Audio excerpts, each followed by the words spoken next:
Hello everyone, আমি স্বপ্না নারায়ণগঞ্জ থেকে বলছি। চারিদিকে যে গরমের দাপট চলছে, জনজীবন অতিষ্ঠ হয়ে যাচ্ছে। গরমে মানুষ স্ট্রোক করতেছে, মারা যাচ্ছে, জনজীবন অতিষ্ঠ হয়ে গেছে। যে যেখানেই আছেন সবাই নিজের খেয়াল রাখবেন, বেশি করে জল খাবেন, যাদের প্রেশার নেই তারা স্যালাইন খাবেন, যাদের সামর্থ্য আছে তারা লেবুর শরবত খাবেন, কারণ লেবুর দামও অনেক বেড়ে গেছে এই গরমের জন্য। যে ভাই বোনেরা বাইরে জব করতেছেন তারা অবশ্যই সাথে করে জল রাখবেন, আর ঠান্ডা জাতীয় জল, কোল্ড ড্রিঙ্কস এগুলা থেকে দূরে থাকবেন। ডাক্তাররা নিষেধ করতেছে, এগুলা খেলে হয়তো কিছুক্ষণের জন্য ঠান্ডা বা শান্তি লাগে, কিন্তু তারপর যে ঠান্ডা বা জ্বর এগুলার লাগার সম্ভাবনা বেশি থাকে, অসুস্থ হয়ে যাওয়ার সম্ভাবনা বেশি থাকে আর কি। আর যারা দিনমজুর আছেন, রিক্সা চালক, তাদের অবস্থা তো খুবই ভয়াবহ, কিন্তু কি আর করার, পেটের দায়ে তো ঘর থেকে বেরোতেই হবে। তবে যারা বাইরে যাচ্ছেন, এক্সট্রা জলের বোতল সাথে রাখলে এদের যদি কিছু সাহায্য করা যায় তাহলে মনে হয় অনেক উপকার হতো আর কি। আমি যে বাসাটায় থাকি সেটার আশেপাশে বড় কোনো দালান কোঠা নেই। আছে ফ্যাক্টরি, লবণের ফ্যাক্টরি আছে, কিন্তু সেগুলো একতলা নিচে। সেই জন্য দেখা যায় পশ্চিম দিকের পুরো রোদ আমার বাসার মধ্যে পড়ে। তো বাড়ি পর্দা লাগানোর পরও দেখা যায় তাপ, অনেক গরম, যেটা সহ্য করার মতো না। তার মধ্যেও তো মেয়েদের কাজ করতে হয়, কাজ ছাড়া তো মেয়েদের কোনো গতি নেই। তো এত ধুলাবালি পড়ে মানে বলে বোঝাতে পারবো না, অনেক ধুলাবালি। এখন মুছে গেছি, কিছুক্ষণ পরে এসে দেখবো আবার সে ধুলো পড়ে সাদা হয়ে আছে। তো কি আর করার, কিছু তো করার নেই। তো মেয়েদের তো সকাল থেকে রাতে ঘুমানোর আগ পর্যন্ত কাজ করতে হয়, তারপরও হাজব্যান্ডের কথা শুনতে হয়, সারাদিন বাসায় কি করো, শুধু খাও আর ঘুমাও, টিভি দেখো। এটা হয়তো প্রতিটা ঘরেরই কাহিনী। এরা হাজব্যান্ডরা মনে করে আমরা বাসায় কোনো কাজই করি না। ঘরের সব কাজ শেষ করে স্নান করে পূজার জন্য ফুল নেওয়ার জন্য বারান্দায় আসছি। দেখি বুলবুলি পাখি একটা বসে আছে, হাত বাড়াচ্ছি কিন্তু ভয় পাচ্ছে না।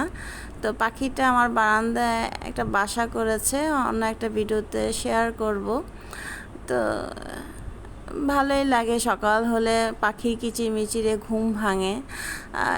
এগুলো তো আসলে শহরে খুব কমই আর কি, কমই দেখা যায়। তো গরমে গাছের অবস্থা খুব খারাপ হয়ে গেছে। তো গাছ বলেন, কোনো জিনিস বলেন, আর সম্পর্ক বলেন, সব কিছুরই যত্নের প্রয়োজন হয়। যত্ন করলে সব কিছুই ভালো থাকে। তো গাছ থেকে ফুল পেড়ে পূজা দেওয়ার আনন্দটাই অন্যরকম। যাদের গাছ আছে তারা অবশ্যই আপনারা বুঝেন জিনিসটা, যে গাছের ফুল দিয়ে পূজা দিতে অনেক আনন্দ।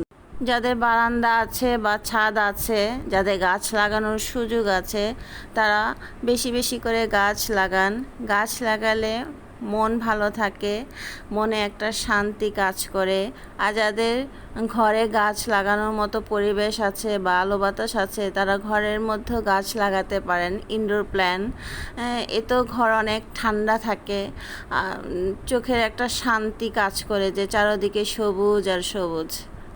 আজকের যে গরমের পরিস্থিতি সেটার জন্য আমরা নিজেরাই দায়ী।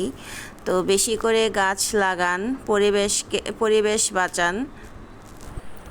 আজকে আম দিয়ে ট্যাংরা মাছের টক ঝোল রান্না করব, আর পটল ভর্তা। পটলগুলো এভাবে কেটে নিয়েছি খোসা সহ, এভাবে। দেখেন বাইরের কি অবস্থা, কি রোদ উঠেছে, পাগল হয়ে যাচ্ছি। চুলার সামনে তো যাওয়াই যায় না, এত গরম। এই গরমে আসলে কোনো কিছুই খেতে ইচ্ছে করে না, তারপরও তো রান্না করতে হয়, খেতে হয়। তো আজকে ট্যাংরা মাছ দিয়ে টক ঝোল রান্না করব। তো হলুদ আর লবণ দিয়ে মাছগুলি একটু মাখিয়ে রাখবো, যাতে লবণ হলুদ মাছের সাথে ভালো করে মিশে যায় বা ঢুকে, মাছের ভিতরে ঢুকে। তো এখানে পটলগুলো সিদ্ধ বসিয়ে দিয়েছি।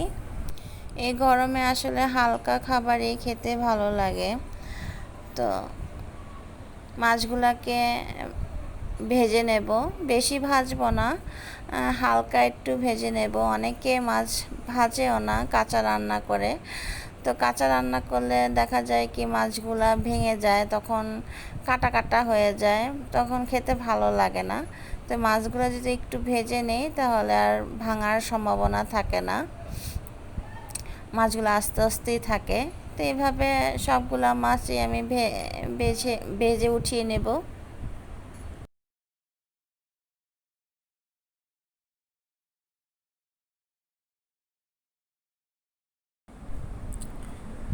মাছ ভাজা তেলের মধ্যে বাকি রান্নাটা করব।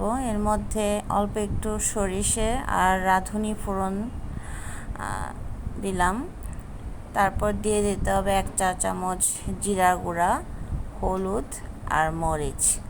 অল্প একটু জল দিয়ে মশলাটাকে ভালো করে কষাতে হবে, যাতে পুড়ে না যায়।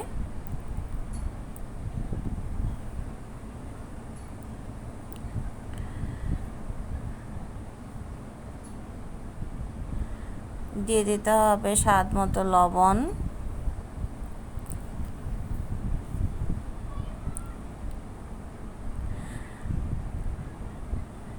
তারপর দিয়ে দেবো আম।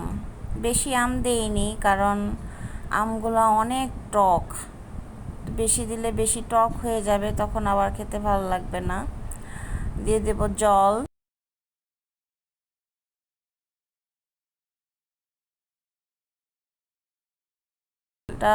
মানে ঝোলটা বলক এসে গেলে মাছগুলো দিয়ে দিতে হবে। মাছ দেওয়ার পর বেশিক্ষণ রান্না করব না, 5 মিনিট।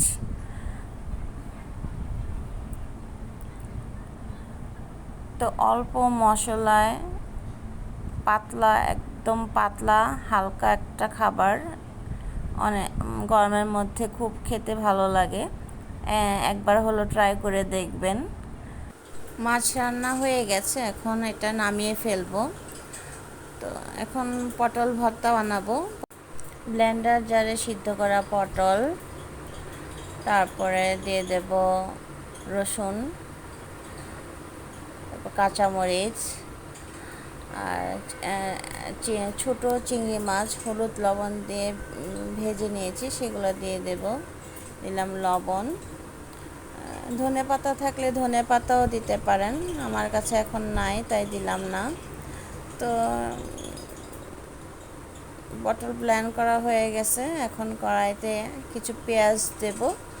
পেঁয়াজগুলো একটু ভাজা ভাজা হলে তারপর ব্লেন্ড করা পটলগুলো দিয়ে দেব।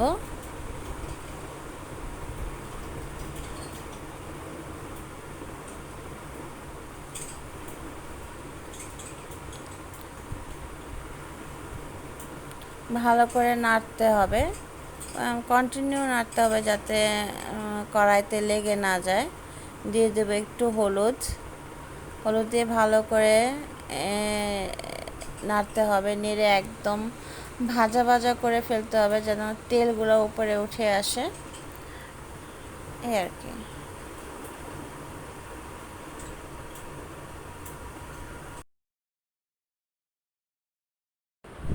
এই হচ্ছে আমার আম দিয়ে ট্যাংরা মাছের টক ঝোল,